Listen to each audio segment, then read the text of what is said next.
코비드-19으로 인하여서 저희 많은 혼란 가운데 처해 있습니다. PCR이라고 하죠. PCR 테스트를 받아야만 저희들이 병에 감염이 되었는지 안 되었는지를 확인할 수가 있죠. 우리들의 죄도 PCR 테스트처럼 어떠한 검진을 받아서 알 수 있으면 분명하게 그 죄를 깨닫고 인정하면 좋은데, 이 죄라는 것은 PCR 테스트를 받지 않아도 우리의 마음 가운데서 일어나는 여러 가지 갈등과 하나님을 부인하고자 하는 그 마음이 내 안에서부터 일어나게 됩니다. 그것이 죄이죠. 그 죄로 인하여서 고통당하고 있는 이 세상 가운데, 죄악만 이 세상 가운데 주님께서 오신 날이 바로 오늘 크리스마스 날입니다. 과거에 제가 어릴 때에는 크리스마스 하면 얼마나 기대가 되고 긴장했는지 모릅니다. 주변에서 캐롤도 많이 부르고 분위기가, 교회부터 분위기가 다르죠. 가정에서도 다르고요. 또 유치원에 가도 학교에 가도 누군가 나에게 선물을 주지 않을까라는 기대가 굉장히 많았습니다. TV에서나 라디오에서나 가게에서나 백화점에서 세일도 많이 하고, 그리고 크리스마스 분위기가 세상에서도 많이 물씬 풍겨난 것을 보게 됐는데요. 시대가 시대인지라 크리스마스 분위기가 요즘에 많이 나지 않는 것 같습니다. 오늘도 벌써 이렇게 복장도 빨간색 입으신 분이 한 분밖에 안 계세요. 분위기가 그렇게 많이 나지 않은 것 같습니다. 크리스마스 분위기가 연출이 되지 않다 보니까 뭔가 좀 불안한 마음도 있는 것 같아요. 어느 커피 전문점에서는 메리 크리스마스라는 단어를 사용하지 않겠다라고 이미 몇 년 전에 선포를 하였고, 요즘에는 메리 크리스마스 대신에 해피 할리데이라고 말을 하죠. 예전에는 또한 상점마다 크리스마스 아이템을 만들어서 새로 디자인하여서 많이 판매를 하였습니다. 홍보하고 또 매출을 늘리기 위해서 메리 크리스마스 또한 크리스마스를 이용하기도 하였죠. 이런 분위기가 요즘에 많이 나지 않는 것을 보았을 때 저희들은 어떤 감정이 듭니까? 크리스마스가 많이 분위기가 나지 않는구나. 성탄절의 의미가 많이 나지 않는구나. 이러한 분위기가 과연 좋은 분위기인가 아니면 우리에게 좋지 않은 분위기인가, 이러한 생각을 하게 됩니다. 점점 크리스마스 트리가 줄어들고 있습니다. 메리 크리스마스라는 인사를 하지 않습니다. 오히려 세상에서는 예수님의 탄생을 기념하는 것이 아니라 본인들의 어떤 휴가철로 생각을 하여서 망년회다 또 성년회다, 자신들의 어떠한 날을 기념하는 그러한 풍조로 바뀌고 있는 것을 볼 수가 있습니다. 점점 성탄절이 세속화되어져 가고 있는 이 분위기 가운데에서 저희들이 생각하는 것, 저희들은 어떠한 감정이 듭니까? 걱정이 들죠. 이게 이렇게 해서 될 일인가? 어떻게 하면 좋을까? 그러나 저희들은 전혀 걱정할 필요가 없습니다. 원래 세상은 예수님을 받아들일 준비가 되어 있지 않았습니다. 죄악만 이 세상에서 주님의 탄생의 날을 미리 준비하거나 기뻐하지 않았습니다. 주님이 탄생하는 그 날에도 이미 핍박은 있었기 때문에 그렇습니다. 예수님의 탄생을 반대하였고 거절하였습니다. 처음부터 그랬습니다. 그러므로 성탄절의 분위기가 나지 않는다라고 해서 세상 중심으로 돌아간다라고 해서 우리는 걱정할 필요가 없는 것이죠. 세상은 예수님의 탄생, 메시아를 기릴 그러한 의무와 책임은 전혀 없습니다. 원래 세상은 자신들의 이익을 위해서만 살던 죄인들입니다. 교회를 이용하였고 성경을 이용하고 예수님을 이용하고 기독교 문화를 이용하여서 자신들의 이익만을 창출해내기 위하여서 사는 세상입니다. 그러므로 우리는 크리스마스의 온전한 회복을 위하여서 메시아의 탄생이 어떠한 의미가 있는지를 저희들이 먼저 깨달아 그들에게 전해야 하는 것입니다. 그들에게 책임 있는 것이 아니라, 세상에게 책임 있는 것이 아니라 누구에게 책임이 있습니까? 바로 우리에게 책임이 있는 것입니다. 크리스마스가 상업화 되든지 말든지 이걸 걱정할 것이 아니라 우리가 온전히 크리스마스의 의미를, 예수님이 땅 가운데 왜 오셨는지를 전해야 하는 것이 우리의 의무와 책임이죠. 선물을 나눠주는 것이 없어진다 할지라도 여러분 너무 실망하지 마십시오. 트리가 점점 없어진다 할지라도 여러분 너무 실망하지 마십시오. 불안해하지 마십시오. 크리스마스를 기분 내기 위해서 뭔가를 하는 것이 아니라, 크리스마스를 기념하기 위해서 뭔가를 하는 것이 아니라, 우리는 크리스마스가 객관적인 사실로 역사적으로 있었다라는 것을 그대로 증거를 하기만 하면 되는 것입니다. 오늘 이 부분이 우리가 회복되어야 될 한 부분입니다. 예수님 이 땅 가운데 왜 오셨는지, 예수님 이 땅 가운데 왜 오셔야만 했는지, 왜 메시아로 오셔야만 했는지, 이 땅에서 왜 복음을 전하시고 죽으셔야만 했는지, 이것을 우리가 전해야 하는 것입니다. 첫 번째, 우리는 무엇을 회복해야 하는가? 하나님의 계획이 있는데요, 하나님의 계획 첫 번째가 오늘 본문에서 이렇게 말씀하고 있습니다. 4절 말씀 함께 읽겠습니다. 시작. 때가 차매 하나님이 그 아들을 보내사 여자에게서 나게 하시고 율법 아래에 나게 하신 것은, 자, 때가 차매, 하나님의 계획 첫 번째는 때가 차매에 대한 뜻이 있습니다. 때가 찼다라는 것은 하나님이 보셨을 때, 이제 도저히 안 되겠다, 내가 계획을 다시 세워서 예수님을 이 땅 가운데 보내야 되겠다, 이렇게 갑자기 계획을 새로 만들거나 변경한 것이 아니라 이미 창세 전부터 하나님이 정하신 그 때가 완전히 완벽하게 찬 그때에 예수님이 오셨다라고 보는 것이죠. 아주 완전한 때, 정확한 때, 한치의 오차도 없을 그때에 하나님께서는 예수님을 보내신 것입니다. 갈라디아서의 내용을 보게 되면 몽학 선생이 등장하게 되는데요, 몽학 선생은 마치 예수님이 우리에게 이렇게 다가오셨다라는 것을 가르쳐 주게 되죠. 어떤 내용을 가르치게 되는 것이겠습니까? 왜 오셨는지, 그분은 우리의 모든 것을 책임져 주실 분이시다 라는 것을 가르쳐 주고 있습니다. 그래서 오신 것이에요. 우리의 모든 것을 책임져 주시는 분, 오직 그분만이 우리의 보호자가 되시는 분, 오직 예수 그리스도만이 우리의 인생을 책임져 주시고 오직 주님만이 우리를 구원하여 주실 분이다 라는 것을 가르쳐 주고 있습니다. 우리에게 유익을 주시는 분, 하나님 아들 예수 그리스도를 우리에게 보내주실 그때가 완전히 때가 찼을 완벽한 그때에 우리에게 유익이 되게 하기 위해서 이 땅 가운데 보내주신 것이죠. 우리가 원하고 우리가 필요할 때에 오신 것이 아니라 하나님이 완벽하게 계획하신 그때에 오신 것입니다. 이것을 뭐라고 하는가? 오직 하나님의 주권에 의한 계획이다라고 보는 것이에요. 하나님의 계획 안에 때가 찬 그 시점에 예수 그리스도께서 성육신하여 이 땅 가운데 오셨습니다. 오셨을 때 그가 해야 될 것은 다른 것이 아니었어요.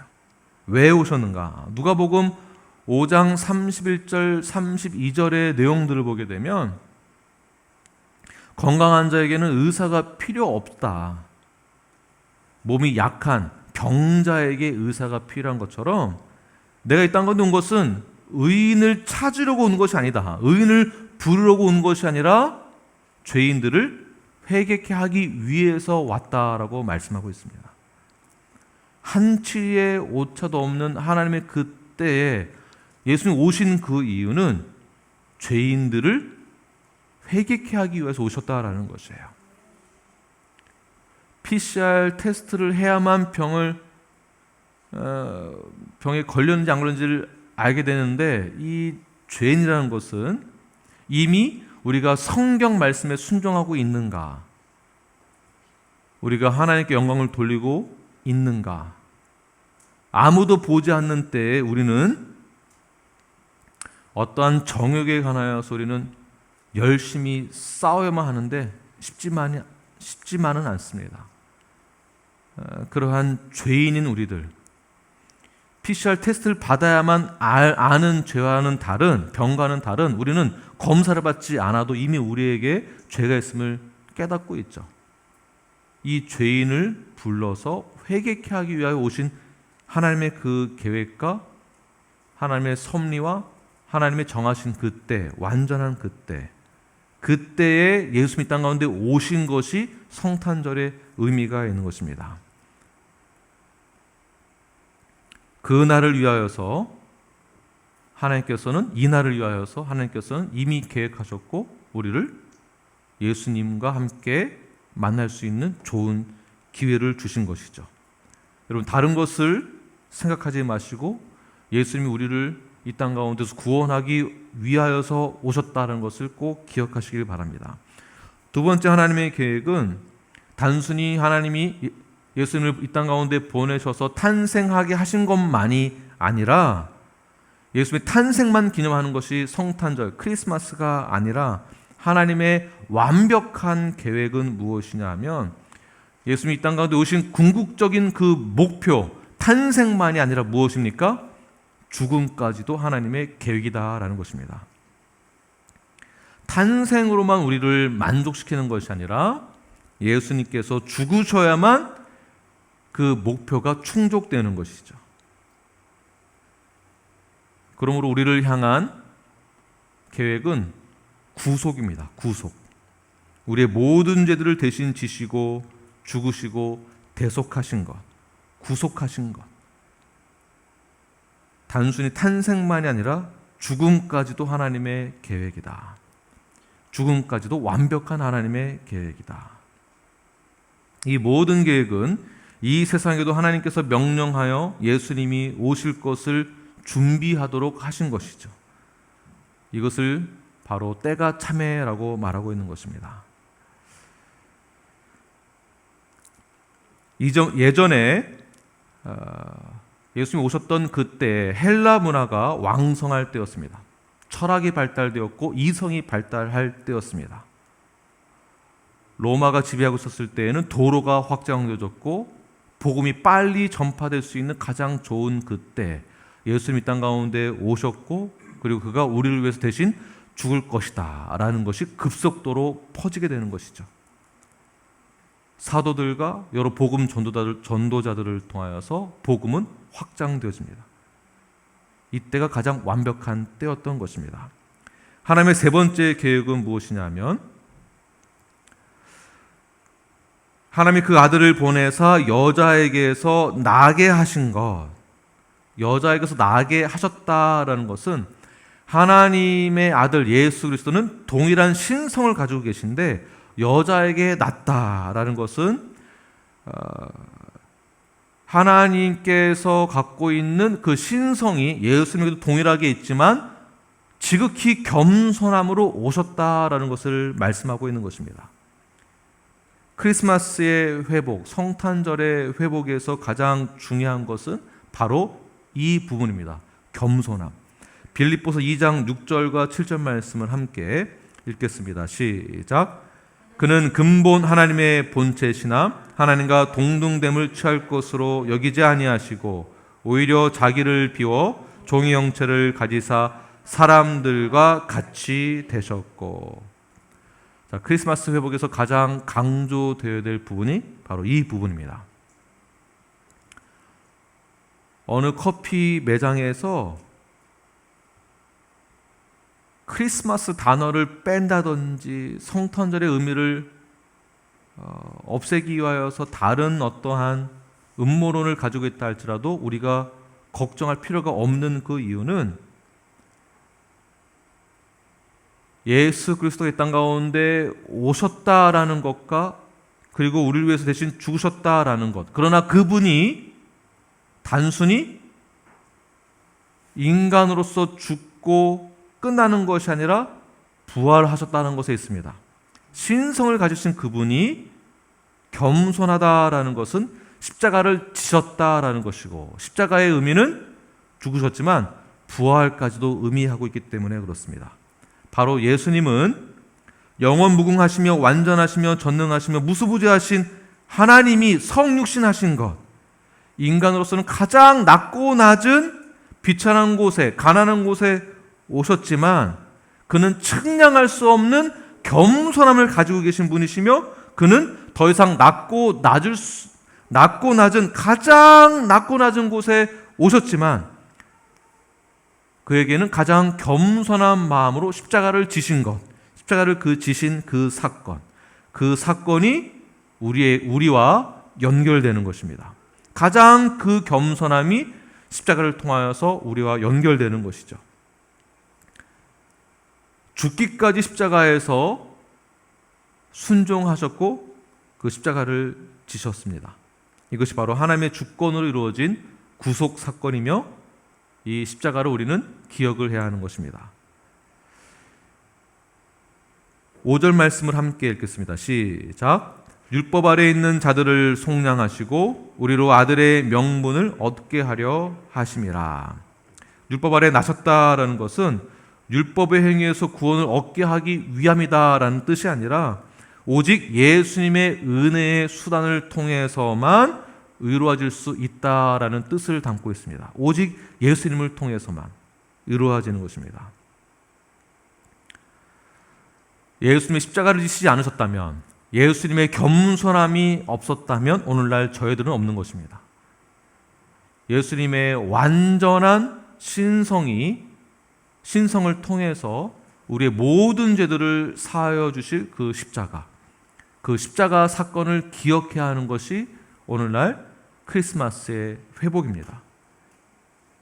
크리스마스 이때 여러분 무엇을 생각하십니까? 이번 베케이션을 어떻게 보낼까? 어디를 놀러 갈까? 어디 클럽을 가면 좋을까? 누구를 만나서 놀면 좋을까? 성도로서 크리스마스를 기억할 때 노는 것만 생각하는 것이 아니라 성탄절의 의미가 무엇인지를 다시 한번 회복하시는 저와 여러분이 되기를 바랍니다. 진정한 크리스마스의 복은 예수 그리스도께서 이 땅 가운데 인간의 몸으로 오셔서 스스로 의로워질 수 없는 죄인들을 구원하여 주시고, 또한 의롭게 하기 위하여서 가장 낮고 낮은 겸손한 자리로 오신 그분을 기억하는 것입니다. 십자가에서의 죽으심으로 모든 것을 완성하신 예수 그리스도. 누가복음 2장 11절 보게 되면 오늘날 다윗의 동네에 너희를 위하여 구주가 나셨으니 곧 그리스도 주시니라. 오늘날 이 땅 가운데 주님께서 오셨습니다. 우리를 위해서 오셨습니다. 그리고 나를 위해서 오셨습니다. 죄인을 회개케 하기 위하여서 오셨습니다. 하나님의 구원 계획이 이루어지는 그때가 바로 오늘 이 시간입니다. 이 시간 예수 그리스도의 탄생을 다시 한번 잘 기억하셔서 크나큰 선물만을 원하는 것이 아니라 예수님이 우리에게 이미 주신 그 선물, 영생의 축복을 우리가 이미 받았고, 우리는 이미 예수님과 연합되어졌고 하나님의 자녀가 되었음을 다시 한번 기억하셔서 이 세상 가운데 이 복음의 능력을 온전히 전하시는 저와 여러분이 되길 간절히 축원합니다. 아멘. 기도하겠습니다.